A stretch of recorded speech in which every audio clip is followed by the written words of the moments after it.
स्वामी, बहुत समय से देवर्षि यहाँ नहीं आए, क्या कारण हो सकता है? देवी, तुम्हारे प्रश्न का उत्तर तुम्हारे प्रश्न में ही निहित है। अर्थात? मेरा प्रश्न यह है देवी कि जब जब नारद के यहाँ आने का समय होता है, तब तब तुम प्रश्न पूछ बैठती हो कि नारद क्यों नहीं आए। आपके कहने का यह अभिप्राय है कि देवर्षि यहाँ आने ही वाले हैं। अभिप्राय तो पीछे छूट गया देवी। नारायण नारायण। वो देखो, नारद आ ही गए। ओम नमः शिवाय। अरे भोलेनाथ, मेरे प्रकट होते ही आपके होठों पर मुस्कुराहट भी आ गई। इसका रहस्य क्या है? नारद, आंतरिक चेतना से होठों पे आई मुस्कुराहट कंठ अथवा कठिनाइयों के विष को झेलने का सामर्थ्य प्रदान करती है, और हम तो सदैव मुस्कुराते रहते हैं। फिर भी तुम्हारे मूल प्रश्न का उत्तर देवी पार्वती देंगी। प्रभु, नारद जब जब आते हैं तब तब आप मुझे उलझन में डाल देते हैं। बार बार ऐसा विनोद करके मेरी स्थिति को आप विकट कर ही देते हैं। देख रहे हो ना नारद, तुम्हारे आते ही देवी पार्वती हमसे रुष्ट हो गई हैं। अब तुम ही इन्हें मनाओ, हमारे मनाने से तो ये नहीं मानेगी। माता, अज्ञानवश आपके इस सेवक से कोई भूल हो गई हो तो मुझे क्षमा करें। कैसी भूल और कैसी क्षमा, इन दोनों का तो कोई आधार ही नहीं है। अब ये बताएं कि इतने समय तक आप कहाँ रहे और कैलाश की ओर आए क्यों नहीं? मैं कैलाश पर आया क्यों नहीं? सोच कर बता देना नारद। अब वो समाचार कह सुनाओ जिसे सुनाने तुम्हें यहाँ तक आना पड़ा। नारायण नारायण। भोलेनाथ, जब आपको यह ज्ञान है कि मैं यहाँ समाचार सुनाने आया हूँ, तो क्या आपको यह ज्ञान नहीं है कि वो समाचार क्या है? अवश्य होगा, आप तो सर्वज्ञ हैं। सर्वज्ञता और सर्वव्यापकता का प्रचार नहीं किया जाता नारद। कहो, क्या समाचार लाए हो? भोलेनाथ, समाचार जो है सो है। आप तो केवल मुझे यह बताएं कि दीति के दोनों दैत्य पुत्र हिरण्याक्ष और हिरण्यकश्यप कहीं जगत में विनाश लीला का प्रारंभ तो नहीं करेंगे? क्या हुआ स्वामी, आप गंभीर क्यों हो गए? नारद के प्रश्न का उत्तर नहीं दिया आपने। भोलेनाथ, कहीं मेरा प्रश्न अधिक गूढ़ तो नहीं? तुम्हारा प्रश्न नहीं, इसका उत्तर गूढ़ है नारद।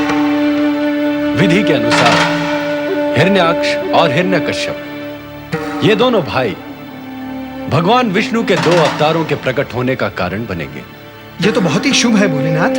इस शुभ की तली में अशुभ भी बैठा है नारद। अर्थात? जब ये दोनों दैत्य अधर्म, दुराचरण और अत्याचार की चरम सीमा लांघ जाएंगे, तब अवतार के प्रकट होने का अवसर आएगा। ये कैसा विधान है प्रभु?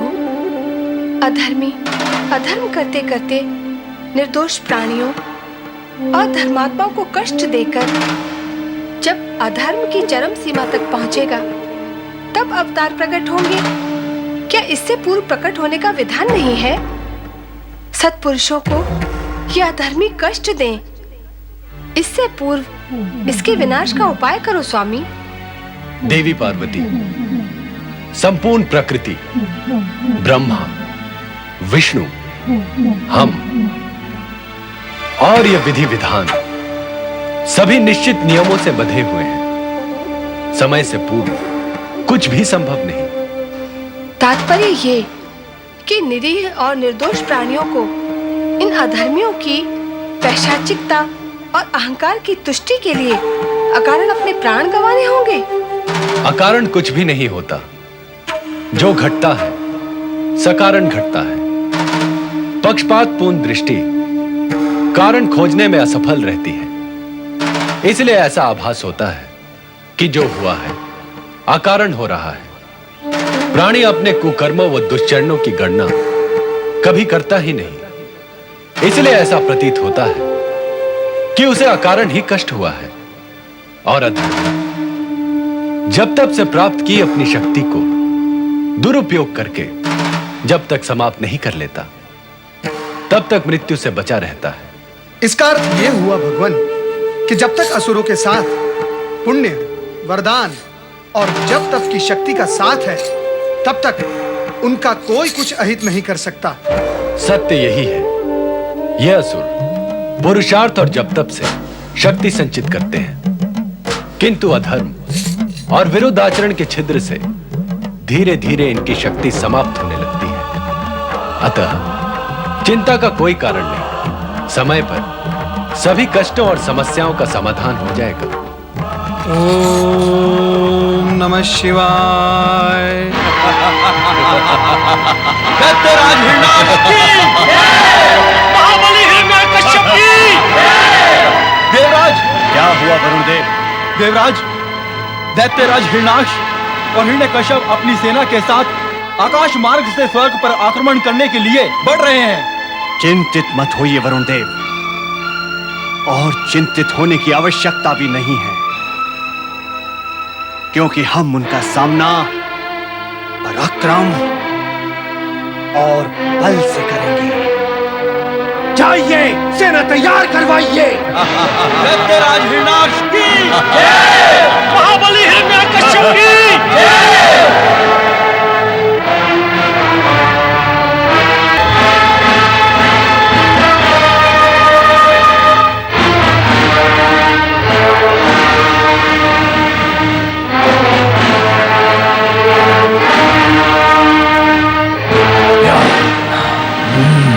स्वर्गाधिपति देवराज इंद्र की जय! अजय असुर सैनिकों, अब हम अपने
असुरराज हिरण्याक्ष की जय! महाबली हिरण्यकश्यप की जय!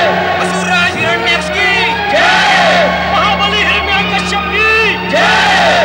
दैत्यराज हिरण्याक्ष की जय! महाबली हिरण्यकश्यप की जय!